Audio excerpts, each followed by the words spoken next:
रामकृष्ण हरी मंडळी, स्वागत आहे आपलं नवीन व्हिडिओमध्ये. तर आज तुम्हाला दाखवते. आता पाऊस तर नाही आहे आम्हाला. हे पहा, आमची अशी मका उगवली होती. दुसरी तुम्हाला दाखवलेली एक मका उगवलेली, ती खूप छान अशी मका उगवली. ही दुसरी पण नंतर पेरली होती, तर ती पण मका चांगली उगवली बरं का. पण पाऊस नसल्यामुळं आता परत सुकायला लागली. पाऊस तर काय आहे नाही. आणि पहा, आपल्या शेडच्या बाजूला असं लय जास्त गवत झालं होतं, तर ते गवत काढायचं काम चाललेलं होतं. मग खूप असं गवत झालं होतं, तर मी शेडच्या बाजूचं गवत काढते. पहा कसं गवताची ढिगारी लागलेली, इथं जास्त गवत पण झालंय. आणि पहा इकडं आपलं भुईमुंगी तुम्हाला दाखवला होता ना, म्हणलं याच्यात भुईमुंग उगवलेला आहे, तर तो ठेवायचा का कसा. पण ते पहा, मी गवत काढले, खूप छान असा भुईमुंग आलाय. पण आता त्याला शेंगा लागतात का काय माहिती. हे पहा, पपईचं झाड, इथं आंब्याचं झाड आहे. आणि पहा आता भरपूर असं गवत झालं होतं, मी काढलंय. आणि हे पहा, आमच्या दिदूबाईंनी कसं गुलाबाचं झाड लावलेलं आहे. इथं गुलाबाचं झाड तिने घरी पण लावलेले होते, पण कसं आहे, आमच्या घरी शेळ्या करडा असल्यामुळे झाडं खातात. मग तिने इकडं पण लावलंय. इथं गुलाबाचं झाड लावले की इथं आंब्याचं झाड आहे, आम्ही आंबे लावलेले इथं शेडच्याकडे नाही. इथं पण पपईचं झाड आहे. आणि आता आवडणी ना असं मोठं पपईचं झाड इथलं मोडलंय. पण ते मोडायला नको होतं बरं का, त्याला फुलं पण आली होती. पण ते काय होत होतं, असे पडद्यावरती केले की ते पडद्यामध्ये गुतायचं आणि आतमध्ये फांद्या जायच्या. त्याच्यामुळं मग म्हणले मोडूनच टाकू ते, म्हणजे मग जास्त अडचण नको, थोड्यासाठी परत जास्त आपल्याला नको जास्त टेन्शन. त्याच्यामुळं पहा, इथं जास्वंदी पण आमची उन्हाने पार जळाली होती, पण आता पाऊस आल्यापासून चांगली फुटली. आणि इथंच कढीपत्त्याचं पण झाड लावलं आहे तिने. हे पहा, छान असा कढीपत्ता पण आलाय. सगळे झाडं लावलेत तिने, तिला पण लई झाडाचा नाद आहे. आणि ती शेवंती नसते का, ती अशी गुलाबी गुलाबी कलरची वेगळी शेवंती आहे, ती पण आणली होती तिने. हे पहा, ती पण लावली तिने, खूप छान अशी ती पण फुटली. आणि इथं एक मोगऱ्याची पण फांदी लावली, मोगरा पण चांगला फुटलाय. पण ती गवत झाल्यामुळे ती जास्त असं त्याला वाराच लागत नव्हता. आता छान अशी तिची शेवंती, गुलाब, जास्वंद, कढीपत्ता सगळे झाडं अशी मस्त फुटले. तर आणि हे पहा, आमचा इथं आंबा जो पूर्ण जळालेला होता का, ते सुद्धा आंब्याला कोंब चांगला फुटलाय बरं का. हे पहा, असा मस्त छान असा कोंब त्याला पण फुटलाय. छान असा पाला पण आलाय त्याला. भरपूर असं गवत झालं होतं, पण मी आता शेडच्या बाजूचं पूर्ण गवत काढलंय. तिकडली बाजू पूर्ण काढायची झालेली आहे. आता इथं राहिलेलं जे आहे ते पण काढणार आहे. आणि ह्या बाजूला पण जास्त गवत होतं, पण ते पण काढलंय मी आता.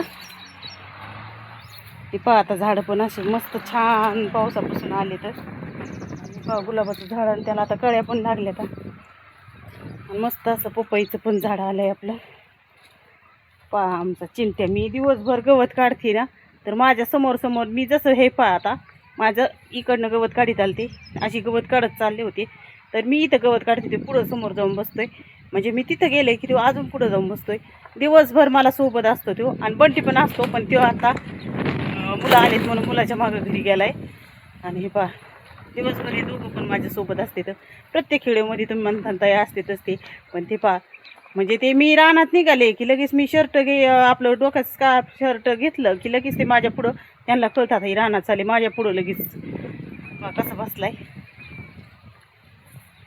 खूप छान आहे म्हणे करतो. लगेच लगेच कसा खेळतोय, जास्त मस्ती कर म्हणतोय. अरे पहा कसं दिसतंय आपलं भुईमुग. खूप असं गवत झालं होतं बरं का. हे जे बाजूला गवत दिसतंय का, असंच इतकंच गवत झालं होतं. यात मी पूर्ण ते गवत काढून खुरपून घेतलंय. कसं दिसतोय आपला भुईमुग सांगा तुम्ही. याला शेंगा लागते का नाही ते मला काय आता वेळ लागा नाही. पण मी आता गवत तर काढलंय, पण म्हणलं असं बी ते मोकळंच राहणार आहे. तर मग तसेच मग ती वेल सगळे ठेवले, तर म्हणजे शेंगा नाही लागल्या तर आपल्या शेळ्या मेंढ्या खातील. भरपूर असं गवत झालं होतं, पण ते काढलंय, खूप छान दिसतंय. आणि आता माणूस म्हणत नाही का, हात फिरेल तिथं लक्ष्मी फिरेल, तसं म्हणजे काढल्यावर खूप छान वाटायला लागलं मला. मग आता पूर्ण गवत काढायचं चाललंय माझं.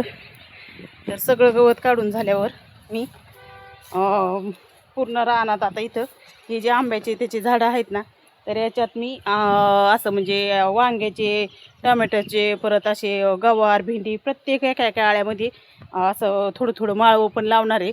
जेणेकरून आपल्याला म्हणजे घरी खायला माळवं. तिथं जवळ घराच्या जवळ पण लावणार आहे, पण तिथं जास्त आपल्या गावरान कोंबड्या असल्यामुळे जास्त येऊ देत नाहीत. त्याच्यामुळे इकडं कोंबड्या येत नाहीत. त्याच्यामुळं मी ह्या साईडनी या झाडाच्या अशा आळ्यामध्ये हे गवत काढल्यावर ठिबकचा पाईप सोडलेला आहे ना, तर म्हणजे ते भिजतं ना, मग त्यानं चांगलं माळवं पण येईल. त्याच्यामुळं मग माळवं लावणार आहे मी. तर ती माळवं लावलं की माळवं पण होईल. आणि हे हा पण आंबा आमचा जळाला बरं का, सगळा आंबा जळून गेला. पण हे ह्याला पण असा चांगला खालून मस्त असा फुटलेला आहे. खूप छान असा आंबा फुटला आहे, मस्त असा आंबा फुटला आहे. तर हा पण आंबा फुटला आहे. तर हा वरून जळाला आहे. आता ते म्हणलं वरचा कट करून घेऊन खालून जे फुटला आहे तर तो चांगला होईल. असे आमचे 2-3 आंबे जळाले, तर 2 फुटले तर बरं का, पण ते एक कडचा नाही फुटला अजून. आणि मस्त असं सावलीला आम्ही आंबे ते लावले. तर ही शिवरी पण आहे त्यात. आता ह्या सगळं गवत काढायचं झालं की त्यात मी पूर्ण माळवं करणार आहे. म्हणजे आपल्याला सगळी म्हणजे झाडं त्या माळव्याच्या नात्याने पूर्ण परत खुरपून निघतील असं करणार आहे. म्हणजे आपल्याला हे सगळं हरळ वगैरे सगळं काढून घेणार आहे मी. आणि आता त्याच्यात माळवं लावल्यावर मी ते माळवं लावताना पण तुम्हाला एक व्हिडिओ टाकीन. आणि खूप छान असं माळवं लावणार आहे, कारण आपल्याला माळवं पण घरी खायला उपयोगी नाही. याला वाटलं ही चालली की आलाच माझ्या मागं, त्याला वाटलं आता ही कुठं चालली म्हणून लगेच मागं लगेच फिरतोय. मी गवत काढलेलं इकडं असं म्हणजे खूप गवत झालं होतं याच्यात. मस्त असं रान वाटायला लागले, सगळं पटंगण दिसायला लागले, छान छान वाटतंय. जास्त गवत झाल्यामुळं ते म्हणजे चुकाट्याचा आपल्यालाच आपला पक्षी येणार आहे म्हणून आम्ही धावपळ करून शेड वगैरे सगळं धुवून घेतलं. आणि आता पक्षी नाही आला, पण आता येणारच आहे. सगळी तयारी करून ठेवली, त्याच्यामुळं पडदे पण वरती करून ठेवलेले आहेत. म्हणजे जास्त वारा सुटलाय ना, मग ती तूस वगैरे टाकलेली सगळी अशी वाऱ्याने गोळा होती. त्याच्यामुळं आम्ही पडदे वरती करून ठेवले, तर भांडे वगैरे परत खराब होऊ नये म्हणून सगळी तयारी करून ठेवलेली. आता पक्षी कधी आला तरी काही अडचण नाही. तर मग म्हणलं पक्षी येऊपर्यंत आपलं हे साईडचं गवत वगैरे काढून घेऊ, म्हणजे जास्त अडचण होणार नाही. इचुकाट्याचं आपलं स्वच्छ असलेलं बरं. म्हणून आता पाऊस पण नाही तोपर्यंत म्हणलं आता हे गवत काढून घेते. इथलं झालं की आपलं गिनीगोलमधलं पण थोडं थोडं आपल्या गायांना पण गवत होतं आहे ना, आपलं रान पण मोकळं होतं आहे. त्या पण गिनीगोलमध्ये गवत झाले, पण म्हणलं आपलं काढावं थोडं थोडं, म्हणून आपलं होईन रान पण मोकळं, गवत पण गायांना खायला. कसं काही ना काही करत राहायचं, म्हणजे दिवसभर घरी बसण्यापेक्षा आपलं काहीतरी करत राहिलेलं बरं. तर तुम्हाला आहे का पाऊस ते कमेंटमध्ये मला सांगा. आमच्या इकडं तर काय पाऊस नाही. तर पाऊस आहे ना म्हणून ही मका. आणि आमची ती दुसऱ्या रानात जी मका होती ना, ती इतकी छान मका आली ना, तर खूप छान मका पण उगावली आणि अशी मस्त दिसती. पण आता तिला इऱ्या टाकायचं आहे, पण पाऊस काय आहे नाही. पाऊस आला की त्याला इऱ्या टाकून घेणार आहेत आम्ही. आणि आता मी तिथं घराजवळ थोडा भुईमुग लावला आहे बरं का, 2-1 किलो. पण इतका छान उगावला आहे ना, पण त्यालासुद्धा आता पाऊस आहे नाही. पण सकाळी मोटर चालू करून त्याला पाणी सोडलं होतं. मग आता तोपर्यंत पाऊस आला तर बरंच आहे. आणि आता घरापाशी पण थोडी अशी म्हणजे असं दंड ते करून त्याला माळवं लावलं आहे. आणि थोडं असं झाडं वगैरे तोडले तर असं भारी वाटायला लागलं. आणि तिथं म्हणजे कसं जास्त असं ते शेडच्या बाजूने झाडं येते, त्याचं जास्त असं फांद्या जास्त आल्या होत्या इकडं तिकडं, म्हणून त्या तोडून टाकल्या. आणि तिथं शेडच्या बाजूला पण थोडं गवत झालं आहे. पण आता म्हटलं हिथलं काढलं ना, मग तिथलं सगळं गवत काढून घेणार आहे. पाऊस नाही तोपर्यंत सगळीकडलं गवत काढून घ्यायचं, म्हणजे स्वच्छ होऊन जाईल. आता चिंट्या आता वावनच्या तर पर खांद्यावर जाऊन बसलाय. म्हणजे त्याचा इतका लाड आहे ना, त्याला लहानपणीपासून सगळ्यांचं हे म्हणजे लगेच तो काय करतो, त्याला बसायचं असलं ना खांद्यावर, लगेच अंगावर उडी मारतो की खांद्यावर जाऊन बसतो. कसा खांद्यावर जाऊन बसलाय. आणि आधी काय केलं त्यांनी, इथं साईडला सावलीला बसलेला होता. आणि आमचा संग्राम शाळेतून आला, तो आलेला दिसला की लगेच तो माझ्या मांडीवर येऊन बसल म्हणून त्याच्या आधी मांडीवर येऊन बसला. म्हणजे याला सगळं कळतं. आणि आता दिवसभर म्हणजे मी जिकडं असेल तिकडंच तो असतो. तर असं का त्याचं काम आहे. तर दिदूबाई आलेली शाळेतून, तर आता पप्पासोबत घालती लाड तिकडं. काय करते तिथे? तर तुम्हाला पाऊस आहे का कसा मला सांगा कमेंटमध्ये. आमच्या गिनीगोलमध्ये भरपूर असं गवत झालं आहे बरं का. पण आता काय काढायला वेळ भेटेन तसा काढतोय, कारण मला घरचं आवरून इकडं यायचं म्हणलं ना.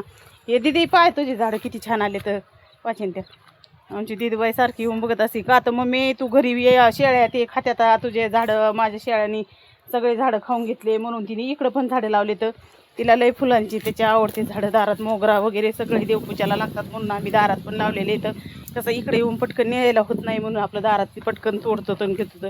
जास्वंदी मोगरा तर आहेच. तर कसा वाटला आजचा आपला व्हिडिओ ते मला कमेंटमध्ये नक्की सांगा आणि पूर्ण व्हिडिओ पाहत जा. जास्तीत जास्त सपोर्ट करा, जास्तीत जास्त शेअर करत चला. चॅनलवर नवीन असाल तर सबस्क्राईब करा. धन्यवाद.